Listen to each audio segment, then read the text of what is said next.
하나님의 말씀은 에베소서 4장 17절에서 24절 말씀입니다.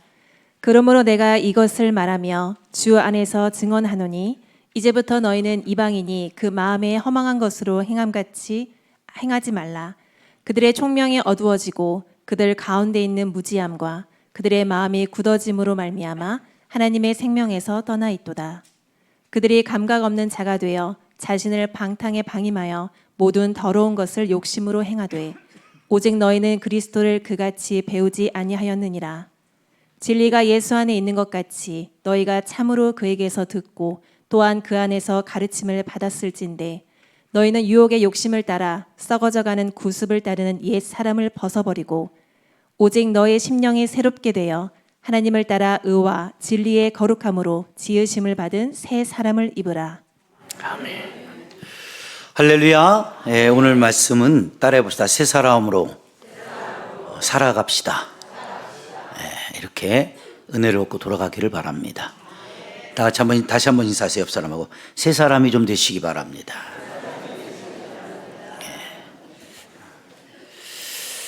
은혜 받을 준비 되셨나요? 날이 이제는 많이 더워졌어요. 그렇죠? 이제 에어컨 킬 시간이 됐는데 혹시 온풍기 틀어놓은 거 아니죠? 이 앞에 있으면 이 열기가 막 올라와서 굉장히 좀 덥게 느껴지는 부분이 있습니다. 오늘 말씀을 통해 은혜 받고 승리합시다. 여러분에게 먼저 질문을 하나 드려볼까 합니다. 여러분은 인생을 살면서 여러분은 변화가 됩니까? 변화가 되지 않습니까? 네? 왜요? 다시 한번 여쭤봅니다. 변화가 됩니까? 변화가 되지 않습니까? 변화되죠? 예, 맞아요. 사람은 다 변화됩니다. 다 변화되는데 그 변화 속에는 두 가지의 변화가 있어요. 첫 번째가 좋게 변화되는 거. 좋게 변화되는 거. 두 번째로는 더 안 좋게 변화되는 거. 어차피 인간은 다 변화합니다. 다 변해요. 그런데 사람이 좋게 변하느냐, 안 좋게 변하느냐, 이 차이라는 거죠. 여러분들이 신앙생활 하는 이유는요, 내가 하나님을 믿고 교회 다니면서 좋게 변하려고 내가 종교생활 또 하나님의 믿음 생활을 하는 것이지 안 좋게 변하려고 살아가는 사람은 없어요. 그런데 우리가 인생을 살다 보면은 느끼는 게 있어요. 왜 이렇게 나는 잘 변하지 않을까? 너무 더디게 변하는 건 아닐까? 이런 생각을 갖고 있죠. 그런데 그 생각을 갖고 있는 자체만 해도 훌륭한 거거든요. 왜? 내가 조금 더 변해야 되겠다. 내가 조금 더 바뀌어야 되겠다. 내가 더 좋은 사람이 되어야겠다. 이런 마음을 먹고 있는 자체가 이미 그 사람은 변화의 과정을 사실 겪고 있는 거거든요. 그런데 이 변화의 은혜를 체험하지 못하는 사람은 전혀 그런 것을 느끼질 못합니다. 내가 왜 바뀌어야 되는지, 내가 왜 변화되어야 되는지를 거의 어떻게 돼요? 사람들은 관심을 갖지 않아요. 난 여기 계신 여러분이 어차피 세상 생활도 마찬가지고 교회 생활도 마찬가지지만 이왕 변화 받으려면 우리 모두가 좋게 변화되기를 주의 이름으로 권면합니다. 그래서 여러분들 부부지간에도요, 자, 저 사람이 내 부인이 교회를 다녔어요. 근데 좋은 영향을 받아서 사람이 좋게 바뀌었어요. 그랬더니 남편이 볼 때, 참 우리 부인이 교회 다니고 나더니 뭔가 조금 좋게 바뀌었네. 사람이 좀 더 좋아지네. 이런 모습을 보여야 남편도 교회 가는 것을 방해하지 않겠죠. 그런데 교회를 다니는데 안 바뀌어. 승질머리도 안 바뀌고 고집통도 안 바뀌고 안 바뀌면 분명 이렇게 물어볼 겁니다. 야, 너는 도대체 왜 교회 다니는 거야? 뭐 때문에 교회 다니는 거야? 이렇게 역질문을 받지 않겠습니까? 그럼 그게 우리가 하나님을 섬기는 사람으로서 부끄러운 거예요. 너 그런 식으로 믿을 것 같으면 다니지 마. 뭐하러 그렇게 시간 내가며 돈 버리며 그렇게 교회 생활하니? 이게 참 어떻게 보면 부끄럽게 느끼죠. 그런데 이 사람이 예수를 믿고 교회 다니면서 말투도 바뀌고 마음가짐도 바뀌고 행동도 달라지고 이러면 여기 계신 여러분이 아무리 믿음이 없다 할지라도 그렇게 바뀌는 사람을 교회 못 가게 할 이유가 없지요. 옆 사람 보고 있어요. 그렇게 못 사니까 못 가게 하는 거야. 그렇게 살면 거꾸로 얘기해요. 자기야, 오늘 교회 안 가? 왜? 나 오늘 교회 가기 싫은데? 그러면 아니야 당신 교회 갔다 와야 돼. 그리고 목사님 말씀 듣고 와야 돼. 왜? 너 교회 갔다 온 나랑 좀 틀리더라. 그러면서 그 남편도 나중에 전도가 된다 이겁니다. 서로 한번 인사해 볼래요? 내가 먼저 변화됩시다. 그렇죠? 근데 사람은 이 변화라는 과정을 받아들이기가 굉장히 부담스러워합니다. 저도 목사지만 사실상 제게 일어나는 개인적 가정생활이나 내 인격적 변화 속에 내가 변화돼야 된다는 것을 알면서도 변화되기가 어떻게 돼요? 내게는 부담스럽게 다가올 때가 있었어요. 마치 내가 변화가 되면 뭔가 저 사람에게 내 주권을 빼앗기는 것 같고 나의 어떤 사고방식과 판단력이 틀렸다라고 인정하는 것 같은 잘못된 생각으로 오히려 억지를 피우고 고집을 피우며 살 때가 분명히 있었다는 거죠. 그런데 우리가 하나님을 만나고 은혜의 생활이 깊어질수록 무엇을 깨닫냐면 내가 옳고 그름의 문제가 아니라 상대방이 나에게 그름을 이야기했을 때 그것을 이제는 받아들일 수 있고 그 받아들임을 통해서 나의 삶이 좀 더 나은 인생으로 바뀔 수 있다면 그것은 나를 질타하고 나를 비판하고 나를 판단하는 말이라 할지라도 그것은 그 사람이 나를 사랑하기 때문에 해준 말이다. 이렇게 마음이 바뀌니까 그 다음부터 누가 무엇을 이야기해줘도 솔직히 100%다 바뀐 건 아닌데 자꾸 받아들이고 수용하려고 하는 자세가 생겨나게 되더라고요. 그러니까 어떻게 돼요? 사람이 자꾸 뭔가 깨달아지고 돌이켜보게 되고 내 자신을 다시 한번 성찰하게 되니까 사람이라는 인생과 나의 인격이라는 자체가 크게는 아닐지 모르지만 조금씩 변화의 물결을 타게 되더라는 것입니다. 여러분들도 마찬가지예요. 예수 믿는다고 하루아침에 변화됩니까? 성령 받는다고 하루아침에 여러분이 뒤집어집니까? 아니에요. 여러분의 인생은 보이지 않는 것 같아도 아까 그랬잖아요. 내가 변화를 받아야 돼. 내가 좀 바르게 살아야지. 내가 바른 인격자가 돼야지. 내가 이런 마음을 먹고 살아가는 자체가 이미 여러분이 변화의 시작임을 알아야 하는 것이에요. 그래서 사자성어에 보면 이렇게 변화되어가는 과정 속의 사람을 네자로 한자로 표현한 말이 있죠. 그게 개과천선입니다. 야, 저 사람 정말 예수 믿고 개과천선 됐어. 이런 개과천선이거든요. 그러면 이 개과천선, 개과가 아니고 개과천선이에요. 그 뜻이 한번 볼까요? 지난 날의 잘못이나 허물을 고쳐서 올바르고요, 착하게 변화되는 거예요. 그래서 어떤 죄인이 있어요. 이제 사형 선고가 내려졌는데 왕의 은혜로 사형을 면하게 되었어요.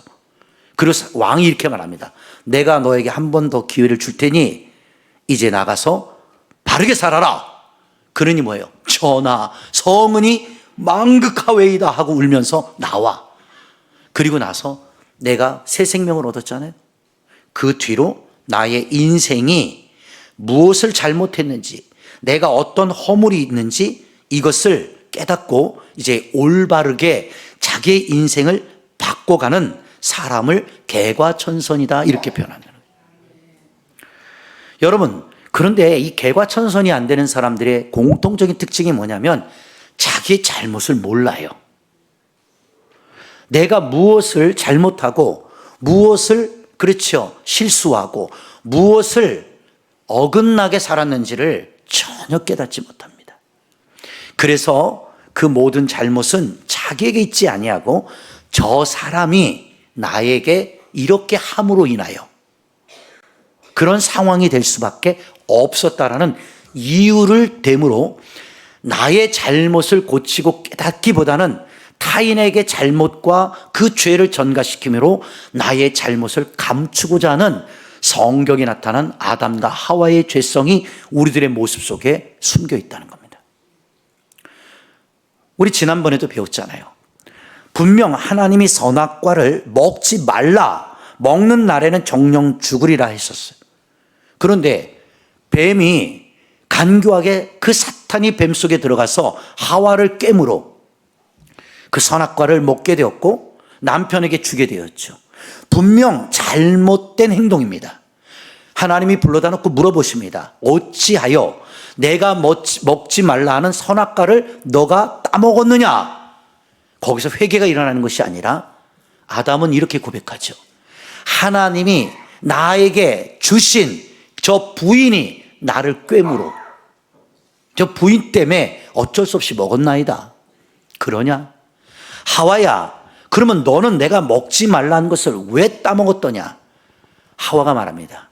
하나님이 지으신 들짐승 가운데 뱀이 나를 꿰물어 내가 선악과를 따먹게 되었나이다. 여러분 보세요. 자기들의 잘못된 행동 양식을 하나님 앞에서도 잘못했습니다라고 인정하는 것이 아니라 남편은 부인 탓, 부인은 하나님 탓. 결론적으로 보면 하나님이 내게 부인을 주지 않았더라면, 하나님이 들짐승 중에 뱀을 만들지 않았더라면 이런 실수가 나에게 없었을 것이라는 거죠. 주님은 거기서 그들을 쫓아내기로 작정하신 겁니다. 오늘 이 시간 여러분들이 이 하나님의 말씀을 듣는 것은요, 은혜를 받는다는 자체의 개념 속에 있겠지만 가장 그 큰 은혜는 어디서 오느냐? 내가 죄인임을 깨달을 때 하나님의 은혜가 오는 거예요. 여러분들이 말씀을 들을 때에 그 찔림이 돼야 되는 거예요. 그 말씀을 듣고 읽고 외우고 그 말씀을 묵상할 때 그 하나님의 말씀이 예전에는 하나도 무슨 뜻인지 모르고 도대체 목사님 설교가 뭔 뜻인지 이해가 되지 못했지만 어느 날부터 그 말씀이 내게 막 비춰지는 거예요. 그리고 어떻게 돼요? 잘 박힌 목과 같이 그 말씀이 내 마음에 콕콕 박힌단 말이에요. 그러면서 사람이 깨달아가는 거예요. 아, 이거 내가 잘못 살았구나. 내가 이거 빗나간 인생을 살았던 것이 아닌가? 뭔가 생각해보고 깨닫게 되는 시간들을 하나님 말씀을 통해 우리가 알아가는 거예요. 이미 그게 뭐예요? 은혜 받은 겁니다. 뭐 은혜 받았다 그러면 뭐 정말 이건요 그냥 현상이에요.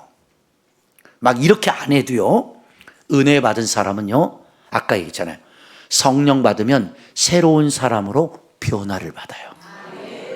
이 변화라는 말을 신학적으로 표현하니까요, 지정의의 바뀜이에요. 자, 이제 성경을 통해서 좀 이따 배울 건데, 진정한 변화는 성령을 받지 않으면 그 사람의 지정의가 절대로 바뀌지 않습니다. 저는 이 설교를 준비하면서 잠깐 묵상을 하는데 요한복음 2장 말씀이 갑자기 떠올랐어요. 요한복음 2장은요, 물이 변해서 포도주가 되는 사건이거든요.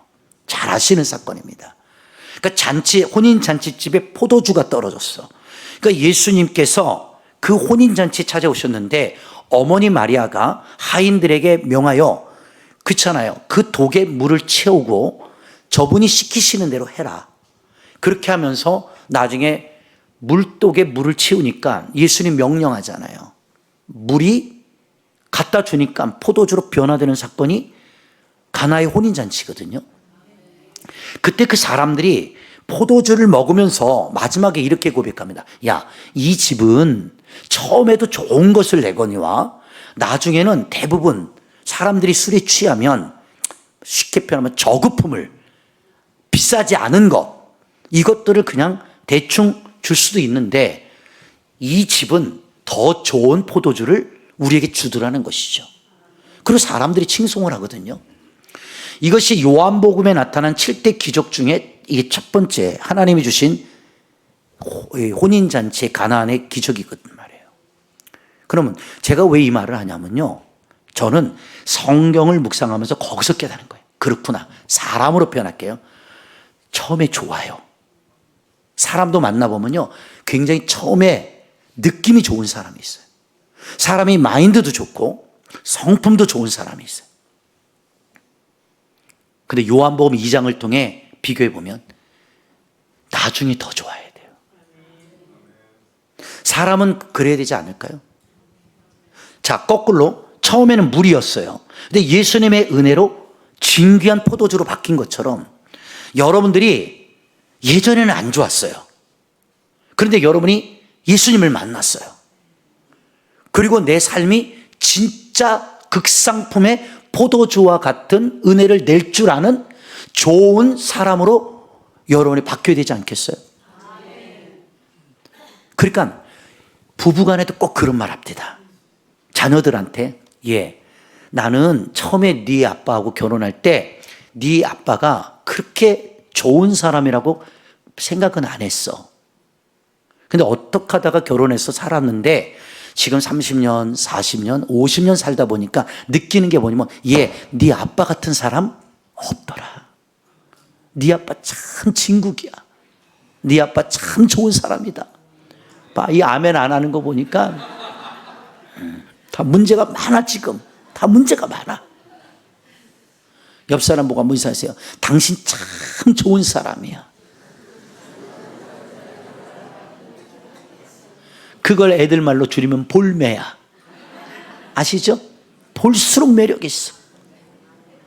그런데 처음에 만났을 때는 막 키도 막 모델처럼 크고 멋지게 생겼는데 살수록 볼징이야. 볼징. 볼징이 뭔지 알아요? 볼수록 징그러워. 이러면 서로 사는 게 얼마나 힘들어지겠냔 말이에요. 맞아요, 안 맞아요? 그 사람도 이와 같이 좋게 변화를 받아야 인생의 아름다운 마지막 장막을 마치게 되는 거예요. 여러분들 영화나 드라마나 모든 것들이 다 보면요, 사람은요 해피엔딩을 기대합니다. 제가 지난주에도 설교했던 왕의 남자, 단종, 거의 생각도 안 했는데 요번에 그 영화가 재조명됨으로 인해서 그 16살짜리 어린 왕이 어떻게 인생을 비극적으로 끝마쳤는가를 보면서 대한민국의 많은 국민들이 얼마나 많은 눈물을 흘렸습니까? 그의 인생이 불쌍하잖아. 정통적 왕의 후손으로 태어나서 한참 사랑받고 인정받고 꿈을 펼칠 수 있는 나이인데 그 역적들로 인하여서 그의 명이 단축될 때 많은 사람들이 감동을 받잖아요. 근데요, 이 단종 영화가요, 우리나라에 벌써 1,400만을 넘었거든요. 어마어마합니다. 근데 지금 어떤 일이 일어났냐면요, 외국에서도요, 왜 우리나라에도 그 영화를 안 틀어주느냐. 이웃나라 일본에서도 난리가 났어요. 그러니까 어떻게 된 줄 알아요? 일본 사람들이 이 영화를 보러 비행기 타고 건너와서 영화를 본대요. 그리고 눈물 콧물 쏙 빼고 그 역사 속의 인물에 심취되어서 그래요. 그게 새드 인생이잖아요. 새드잖아요. 슬픈 인생이에요. 그래서 연민이라는 걸 갖게 되지만 사람은 나부터 우리의 인생의 마지막 장르가 새드 인생으로 끝맞기보다는 해피엔딩으로 끝맞기를 다 사람은 원하는 거예요. 그러니까 여러분들 다시 한번 옆 사람 보세요. 당신의 인생은 행복으로 끝날 거야. 행복으로.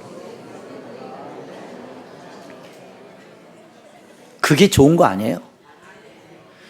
여기 나이 드신 우리 장로님들 돌아가실 때 마지막에 당신들이 먼저 돌아가시면 부인 떡 손잡고 여보 나 당신 때문에 행복했어 이러고 자녀들한테 마지막 손잡으면서 축복기도 해주면서 얘들아 너희가 있어서 아빠가 참 행복하게 살다 간다. 아빠는 이제 하나님 배우니 더 행복하다. 슬퍼하지 말고 너희들도 행복하게 살다 오너라. 그리고 돌아가시면 얼마나 행복하겠냔 말이에요. 그래서 사람은요 그 행복이라는 절정은 어디에서 오는가 묵상을 했더니 하나님의 성령이 알려주신 거예요. 뭐냐? 네가 변화될 때, 네가 변화를 받으면 행복은 멀리 있지 않은 거예요. 믿으시면 아멘. 그러니까 누구부터 변화 받아야 돼요? 내가 바뀌면 옆 사람이 행복해지고, 그 부인이 행복해지면 자녀들이 행복해지고, 그 자녀들이 행복하면 그 손자 손녀들이 행복해지고, 이러는 거죠. 자, 목사님이 행복해요. 그럼 누가 행복해요? 여러분이 행복하죠.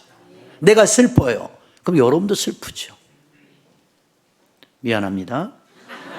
얼굴 들어보니까 목사님은 목사님 거죠. 뭐 내가 목사님이 슬프다고 내가 슬퍼야 될 이유가 있고, 목사님이 기쁘다고 내가 기쁠 이유가 있습니까? 그런 사람은 그냥 딴 교회 가세요 라고 하나님의 은혜가 없는 겁니다.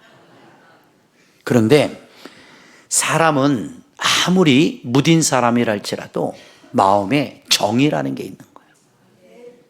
그렇죠? 그 정 때문에 사는 거거든요. 처음에 뭣도 모르고 사랑으로 살았다가 시간이 지나면 사랑보다 더 큰 힘이 끈끈한 정이에요. 그래서 그걸 미운 정, 고운 정, 이 다 들어버린 거예요. 그래서 아유 저 인간 이래도 이미 붙었어. 뭐가 붙었어? 그냥 정이 아니야. 미운 정이. 저 인간 죽으면 내가 구박할 인간이 없어지는 거야. 웃기는 소리지만 사람은 사랑보다 더, 한국 사람은요 끈끈한 게 정인 것 같아요. 그래서 대부분 사람들이 사랑 없어 사랑 없어 이거보다 참 저 사람 정이 없어, 참 정이 안 가, 이렇게 표현하지 사랑이 안 가 이런 말은 안 해요. 그래서 저 사람 어떤 사람이냐, 참 정감이 있다, 참 사람 정감 있다, 뭔가 저 사람을 만나면 끌려, 매력이 있네. 알고 보니까 사람이 따뜻해. 응? 미안합니다. 옆 사람 보고 다시 한번 인사할래요? 참 당신 보니까 따뜻한 사람 같다.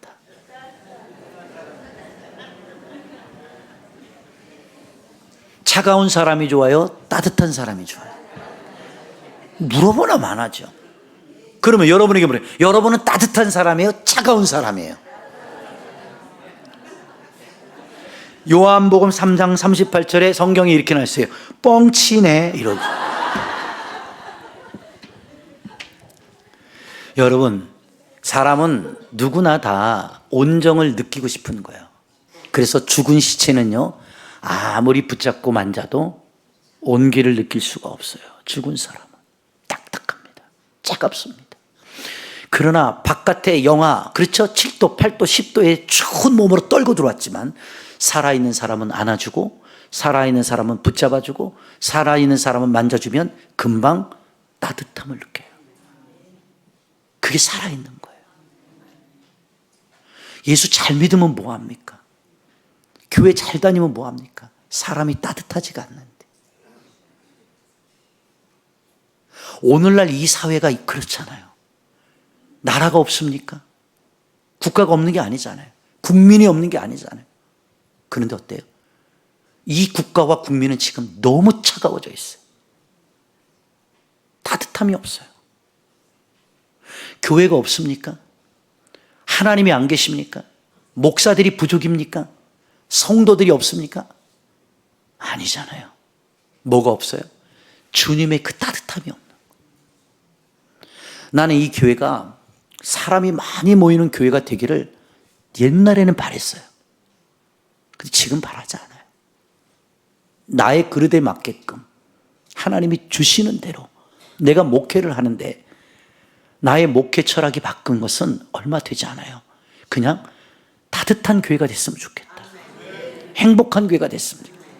우리 교회 와서는 서로 막 징징거리고 싸우고 울고 막 원망하고 불평하고 뭐가 어땠네 저떴네 시장 통과 같이 시끄러운 교회가 아니라 그냥 우리 교회 오면 그냥 따뜻하다, 행복하다, 목사님 만나면 그냥 기분 좋다. 그렇죠. 그러니까 어느 날부터 제 설교가 바뀐 거예요. 가정 설교로, 사랑과의 설교로. 근데 어떤 분은 이런 것도 듣기 싫어하대요. 근데 저한테 뭐라고 그러면 해요? 그냥 설교만 하셨으면 좋겠대요. 그런데 물어봤죠. 설교만 한다고 말씀 모르는 거 아니잖아. 당신이 변화되냐 이거죠. 저도 한번 설교만 해볼까요? 여러분 다 자요. 사람은 언제 깨닫는 힘이 온지 알아요? 뭔가 내 마음과 생활 속에 공감되어지는 것이 있을 때 그게 은혜가 되는 거예요. 그렇다고 해서 이것이 주님의 말씀을 무시하는 게 아니잖아요. 하나님도 간단히 말하는 거예요. 너 새롭게 변화를 받아. 변화를 받으라고 그러셨잖아요. 그러니까 사람은요, 변화를 받아야 돼요. 변화가 되지 않는 사람은 인생을 스스로 망치는 결과를 갖고 오게 됩니다. 그래서 저와 여러분은 예수를 믿고 성령을 받고 교회 다니면 여러분의 마음이 좀 따뜻했으면 좋겠어요. 한번 손잡아주고 인사하세요. 따뜻한 사람 될게. 나중에 더 좋은 포도주와 같은 극상품의 사람이 되어야 되는 거예요. 왜 그러냐면 제가 이것을 성경으로 증명해 볼게요. 지금까지 한 예화가 성경에 다 나와 있어요. 자, 창세기 우리가 잘 알죠? 1장 한번 3절부터 볼게요. 창세기 1장 3절부터 보시면 봐요. 하나님께서 천지 창조하는데 빛이 있으라 하시니 빛이 있었죠. 빛이 하나님 보시기에 뭐예요? 좋았더라 이렇게 나와 있습니다. 믿으시면 아멘. 할렐루야. 그 다음에 10절로 한번 내려가 보세요. 하나님이 묻힐 땅이라 부르시고 모인 물을 바다라 부르셨죠. 하나님 보시기에 뭐예요? 좋았더라 이렇게 나와 있죠. 믿으시면 아멘. 자, 12절로 가봐요. 땅이 풀과 각기 종류대로 씨 맺는 채소와 각기 종류대로 씨 가진 열매 맺는 나무를 내니 하나님 보시기에 뭐예요? 좋았더라 그러잖아요. 보세요. 계속 연속성으로 창세기의 질서를 창조하시면서 좋았더라, 보시기에 좋았더라, 좋았더라 이러면 돼. 그죠? 맞아요, 안 맞아요? So was good. 하나님 보시기에 좋았더라입니다. 좋았더라. 그런데 또 한번 보세요. 여기로 끝나는 것이 아니죠. 18절로 내려가 보면 낮과 밤을 주관하고 빛과 어둠을 나누게 하셨죠. 하나님 보시기에 좋았더라 그러잖아요. 그러니까 하나님 보세요. 천지 창조를 하면서 계속 쓰시는 단어가 보시기에 좋았더라. So was good. 하나님 보시기에 너무 좋았다는 거야. 아시겠습니까? 이 과거에 시 so잖아요. 그러니까 so라고 나와 있다고요. 그러니까 이미 보신 거예요, 다. 근데 너무 좋았더라, 좋았더라, 좋았더라 그러죠. 이게 보세요. 19절에 아침이 되니 몇째 날이에요? 넷째 날이죠. 믿으시면 아멘. 자, 또 한번 볼까요? 25절로 내려가 보면 땅의 짐승을 만드시죠. 가축을 종류대로 땅에 기는 모든 것을 종류대로 만드셨죠. 하나님 보시기에 좋았더라. 좋았습니다. 좋았어. 자, 그런데 27절로 가보세요. 하나님이 자기 형상대로 마지막에 사람을 창조하시죠. 남자와 여자를 창조하셨어요. 그리고 보세요. 하나님이 그들에게 복을 주셨어요. 근데 하나님이 그들에게 이르시되 생육하고 번성하고 땅에 충만하고 땅을 정복하고 바다의 물고기, 하늘의 새, 땅에 움직이는 모든 생물을 다스리라. 이 모든 권세를 다 주셨잖아요. 그리고 나서 30절로 내려가 보시면 그대로 되니라 하면서 31절에 하나님이 지으신 모든 것을 보시니 보시기에 심히 좋았더라. 저녁이 되고 아침이 되니 이는 여섯째 날이니라. 그게 보세요. 마지막 여섯째 날에 누굴 만들어요? 사람을 만들고요. 자, 5일째까지는 하나님 보시기에 좋았더라. 하나님 보시기에 좋았더라. 하나님 보시기에 좋았더라 하고 여섯째 인간 하나님의 형상대로 사람을 만들고 나서는 하나님이 보시기에 심히 좋았더라. 이 단어를 쓰시거든요. 그러니까 하나님은 모든 세계를 만들고 좋았어. 인간을 만들고는 하나님 뭐예요? 너무 좋은 거야. 이게 우리의 모습이란 말이에요. 이걸 영어 성경으로 찾아보면요. So was very good이에요. 히브리 원어로는 메오드 토브 이렇게 나와요. 이게 메오드라는 뜻이 베리예요, 베리. 토브라는 게 좋다. 그래서 베리 굿이라는 뜻이에요. 그러니까 하나님이 우리 만들고 어떻게 감탄사를요? 그냥 좋은 게 아니야. 와, 힘이 좋았더라. 영어로 표현하면 very지만 또 하나 표현하면 형용사로 awesome이에요. awesome. 경이로운 거예요. 지금 여러분, 하나님이 여러분 그렇게 만들고 주님이 이렇게 이랬다 이거야. 근데 어째 얼굴들이 시멘트 얼굴들이야. 굳어갖고. 옆 사람 보고 있어요. 하나님이 너 만들고 와 이랬대. 한번 해봐요. 하나님이. 그 최고의 걸작품인 거야 우리가. 하나님이 창조한. 그래서 인간만큼 아름다움은 없어요. 그래서 중세 시대에요, 레오나르도 다빈치부터 할 것 없이 미켈란젤로 다 모여 사람으로 만드는 거잖아요. 그림을 그려도 사람을 그리고 조각을 해도 사람을 만들고. 그래야 안 그래요? 나중에 이제 비잔틴 양식 문화가 들어오면서 건축 양식에 이제 힘을 쏟지만 예전에는 보잖아요. 다 초점이 사람입니다. 로마에 가면 대베드로 성당이 있어요. 그 누가 그렸죠? 몰라? 천지창조 미켈란젤로.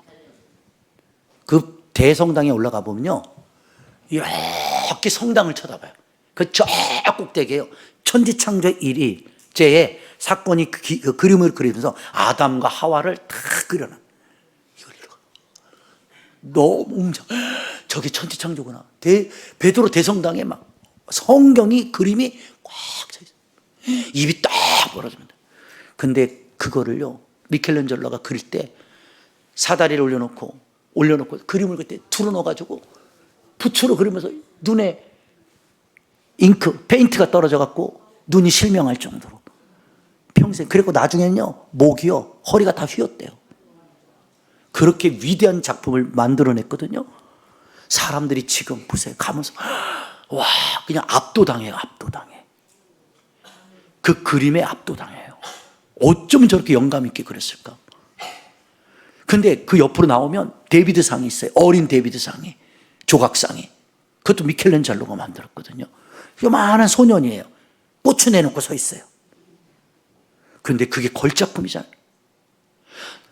그런데 저는 예술의 조예가 없어서 그 걸작품인 데비드상을 봐도 그렇게 와, 천지창조 볼 때는 와, 정말 이랬는데 이 데비드상을 볼 때는 제가 데비드구나 이런데, 어떤 분은요 그 걸작품 앞에 딱 서서 계속 묵상을.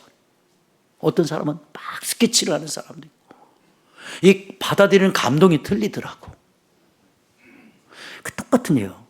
지금 유목사가 이렇게 설교해도 어떤 사람은 와, 야, 저 목사님 설교 와, 이런 사람이 있고, 나는 암만 들어도 뭐가 감동인지를 모르겠어, 이런 사람도 있고. 사람마다 다 달라요, 그 감동의 포인트가. 그런데 어쨌든 나보다도 전문적인 모든 예술평론가는 전부 다 그 걸작품이라고 그러죠. 걸작품.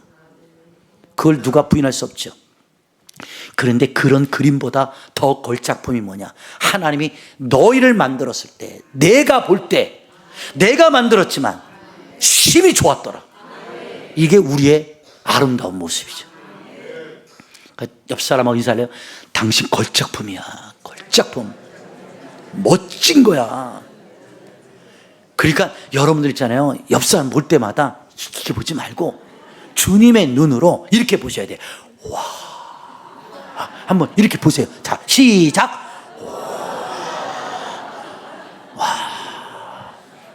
그럼 옆 사람이 그럴 거예요. 왜? 나 뭐 묻었어? 그러면 그게 아니라 와, 걸작품이시네요. 이러면요, 밥 얻어 먹습니다. 어떻게 만나도 내가 저런 걸 만나가지고 저는 쫄작품을 만났다 이러면 안 돼요. 그러니까 보세요, 하나님이 이렇게 걸작품으로 만들었는데, 자, 사람이 좋게 변화되는지 나쁘게 변화되죠. 이게 창세기 3장인 거예요. 선악과 사건. 뱀이 하와를 유혹해 갖고 하나님 말씀을 버리게 하였고 하나님의 뜻에 순종하지 못하게 하였잖아요. 그리고 나서 죄인이 됐단 말이에요. 타락해 버렸어요. 그리고 나서 쫓겨나지 않습니까? 맞아요, 안 맞아요? 맞죠? 그때부터 사람은 죄인으로 변화된 겁니다. 하나님의 걸작 뽑힌 의인의 형상에서 사탄에게 속아서 마귀에게 속아서 그 사람이 하나님의 은혜를 잃어버리는 순간 마귀의 자손으로 나쁘게 변화됐단 말이에요. 그래서 인간은 그 뒤로부터 신학적으로 그걸 원죄라고 그래요. 오리지널 신.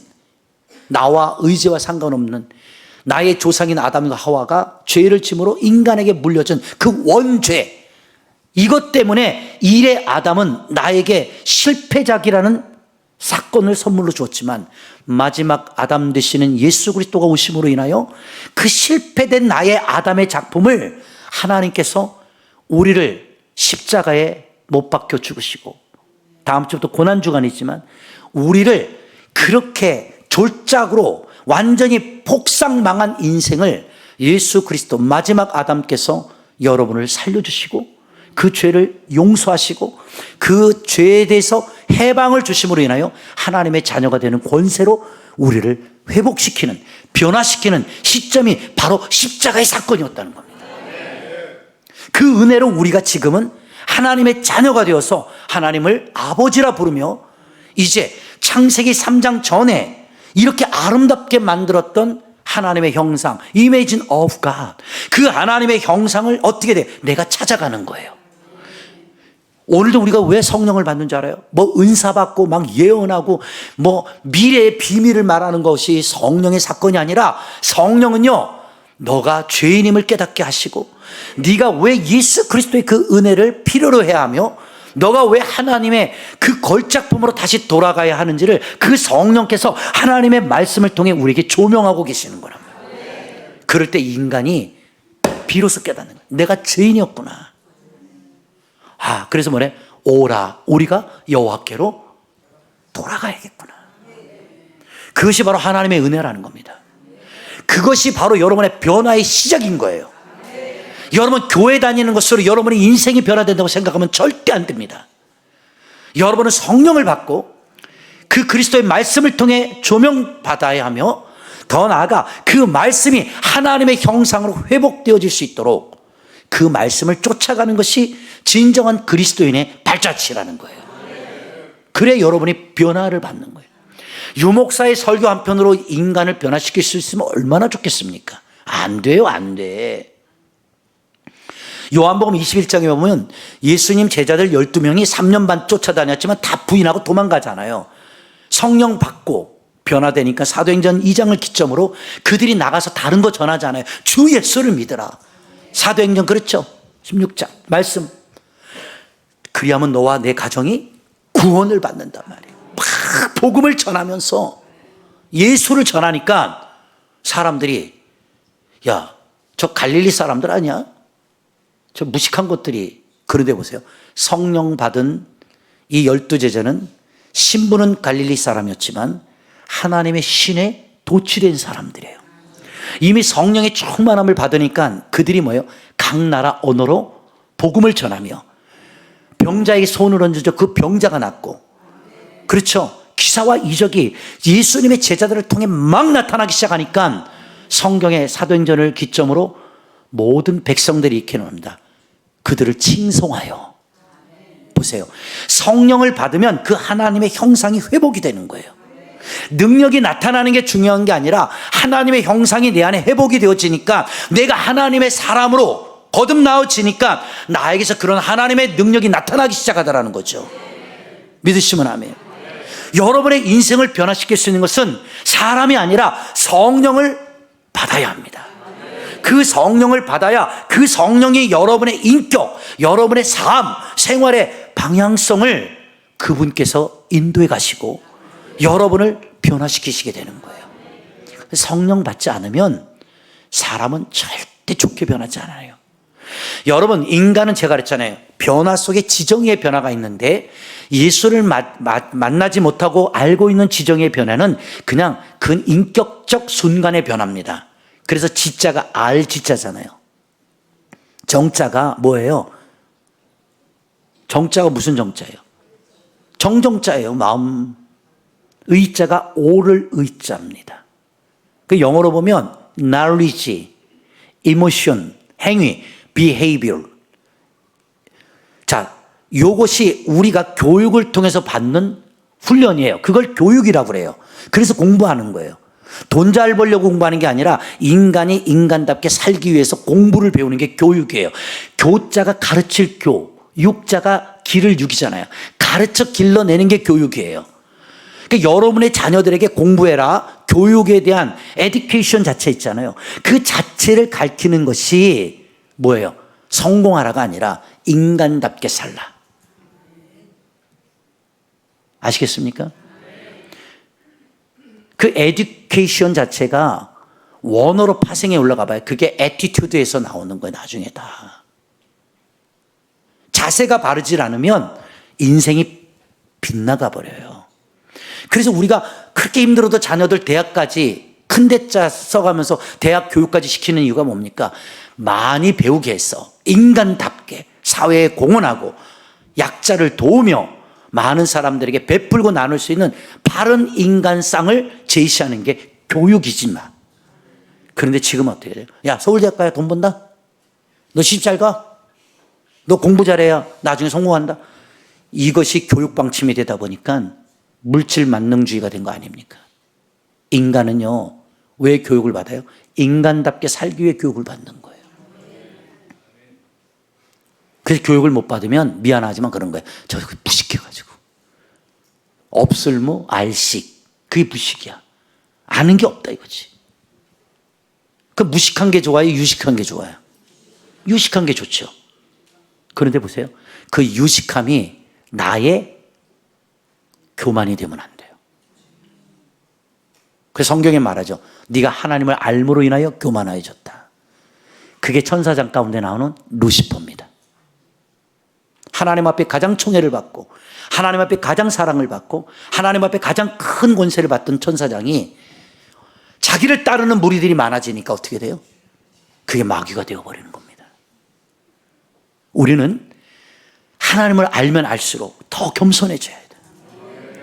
우리가 믿음이 좋아지면 좋아질수록 더 하나님 앞에 순종해야 하는 것이고, 하나님 앞에 더 낮아지는 진솔한 그리스도인의 모습이 변화되어지는 삶이라는 거죠.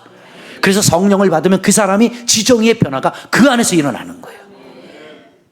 그래서 뭐예요? 사도 바울이 예를 들어보는 거예요. 예수 만나기 전에는 가말리엘 문화생, 바리새파, 로마의 시민권자, 귀족, 베냐민 이런 걸 자랑했다고. 예수 만나고 나니까 내가 이 모든 것을 배설물로 여긴다 하면서 내가 이제 오직 자랑할 것은 예수님과 십자가 외에는 없다라고 말하잖아요. 그러니까 그분의 이름에서 뭐든지 이제 나오면 오직 예수, 오직 십자가 외에는 자랑할 게 없는 거예요. 보세요. 가치관의 변화죠. 성령을 받지 않으면 가치관이 변화되지 않아요. 자, 옛날에 마지막으로 예화를 드리고 마칠게요. 내가 돈을 버는 목적은 내가 부자가 되려고 한 거예요. 내 행복을 위하여. 그런데 예수님을 만나고 성령을 받았어요. 그 가치관이 변했어요. 물질의 가치관이라고 그러죠. 돈의 가치관이 변했어요. 그랬더니 하나님이 나에게 물권의 복을 줬더니 그 물질로 옛날에는 나의 행복, 내 가족의 행복만을 위해 사용하던 사람이 이제는 가난하고 어려운 사람, 약자들 돕는 그 물질의 가치관으로 바뀌더라는 거죠. 그 사람의 가치관을 바꿀 수 있었던 것은 뭐예요? 하나님의 성령이란 말이에요. 그러니까 이 사람이 그 가치관이 바뀌고 나니까 이제는 사업하는 목적, 돈 버는 목적, 일하는 목적이 바뀌는 거예요. 제가 이번 주에 기아대책에서 모임이 있어서 갔어요. 그때 잠비아에서 선교사님이 부부가 오셨어요. 잠비아에서 아프리카잖아요. 그런데 너무너무 못 산대요. 그걸 보고를 하면서 슬라이딩을 통해서 그림을 보는데 와, 저렇게도 사는구나. 그런데 선교사님이 부인이 36이야 이제. 남편이 47이야. 11살 차이가 나는데 그 어린 선교사 부인이 얼마나 열심히 하는지 몰라. 근데 기타도 그렇게 잘 치더라고. 그냥 물어봤어. 선교사님 기타 언제 배웠어요? 저 기타 못 쳤어요 목사님. 근데 선교지 가갖고 애들 노래 가르치다 보니까 피아노도 없잖아요. 그러니까 그냥 통기타 하나 갖고 막 배우다 보니까 어느 날부터 애들아 노래 가르치다 보니까 기타가 늘은 거야. 그런데 제가 뭐에서 감동을 받았냐면 목사님 얘네들이요 제가 갔을 때요 그냥 길바닥에서 그냥 헤매고 돌아다녀. 근데 거긴 전기도 안 들어와, 인터넷도 없어, 핸드폰도 없어요. 그러니까 옛날 시골 마을이라고 생각하면 돼, 우리 어릴 때. 그런데 얘네들이 오는 낙이요, 교회 오는 낙이래. 오면은 선생님들이 노래도 가르쳐주고, 춤도 가르쳐주고, 영어, ABCD도 가르쳐주고, 글도 가르쳐주고 이러니까 얘네들이 너무 좋은 거야. 그런데 걔네들한테 필요한 게 뭘까요? 공책하고 연필이야. 그래서 선교사님이 많은 한국교회 목사님들에게 부탁을 해서 공책하고 연필을 이제 후원을 받는데 그 공책하고 연필을 주는 날에 아이들이 얼마가 오는 줄 아십니까? 500명이 온대요. 근데 그 500권의 공책과 연필이 얼마인 줄 아십니까? 잠비아 돈으로, 우리나라 돈 환산하니까 15만 원만 있으면 500명에게 공책과 연필을 줄 수가 있는 거야. 이것이 소문이 나다 보니까 그 잠비아에 있는 옆 동네, 윗 동네, 아래 동네 다 걸어서 온대요. 그래서 지금은 조그맣게 시작했던 게 초등학생, 중학생, 고등학생까지 몰려들기 시작하는데 자기가 잠비아에 가서 선교한 일을 지금 몇 명이 모이는 줄 아십니까? 3,000명이 모인대요. 초중고 아이들이.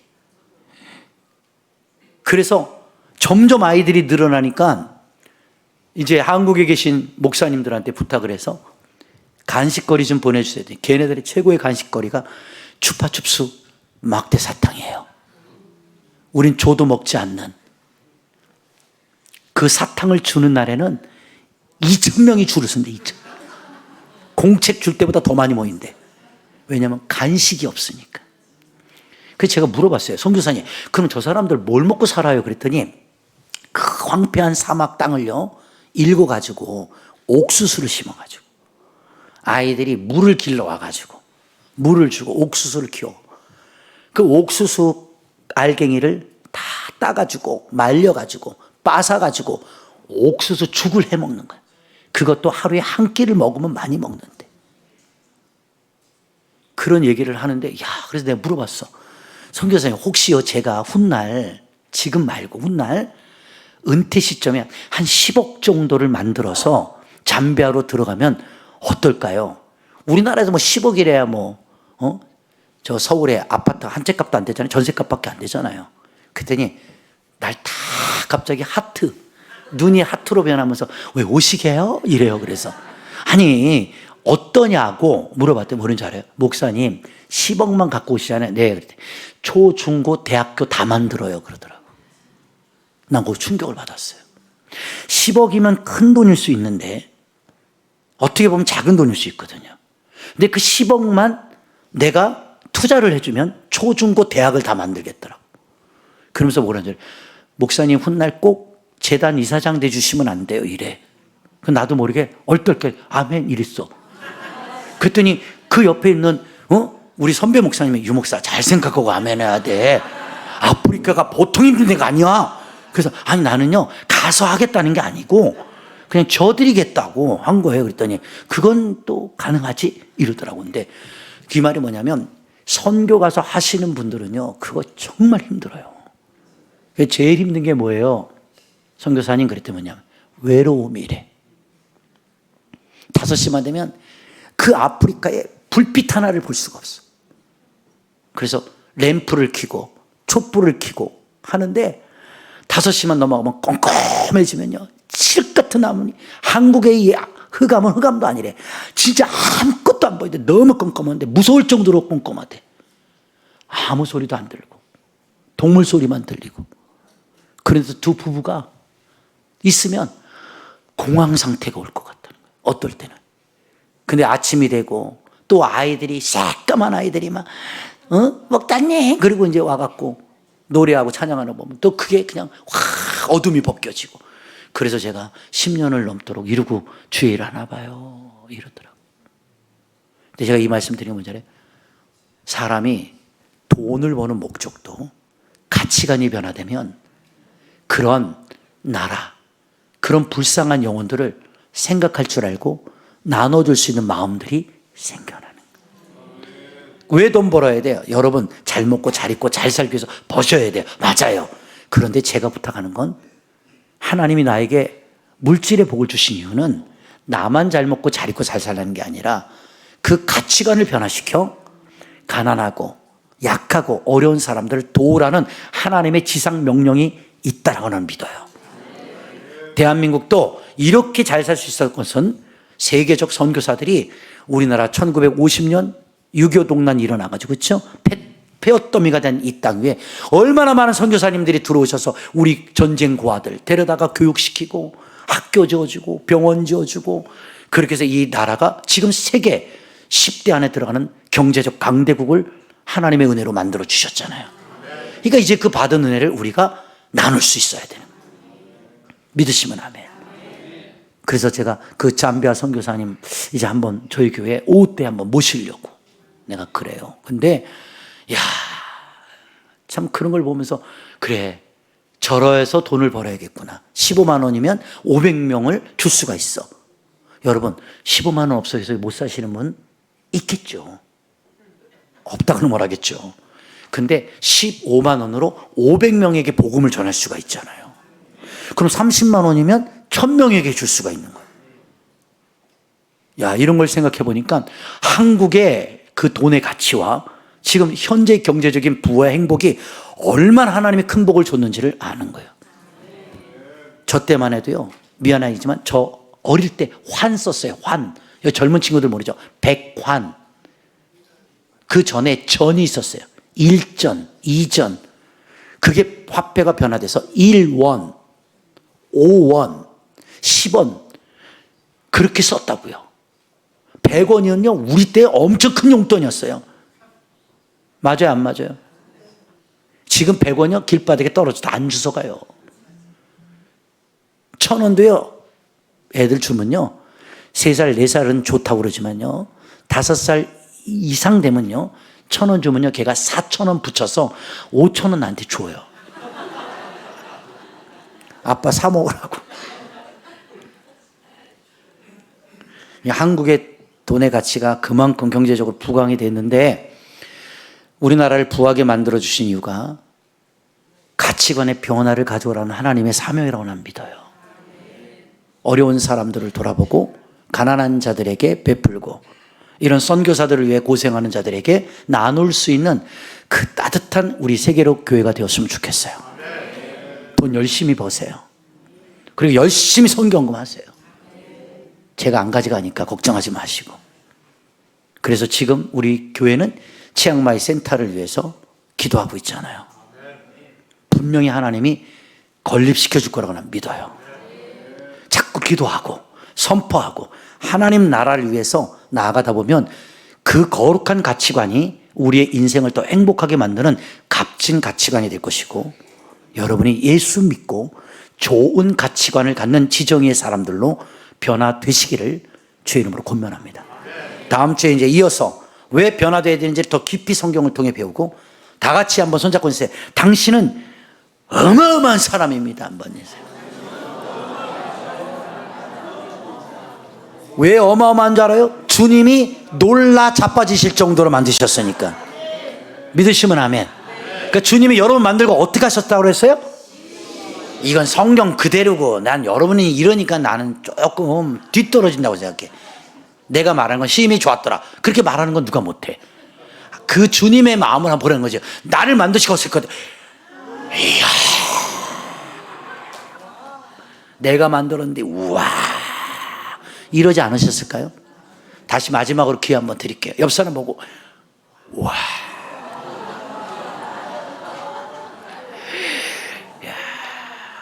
막 엄청난 거예요. 그냥 그렇게 보시고 살면 돼요.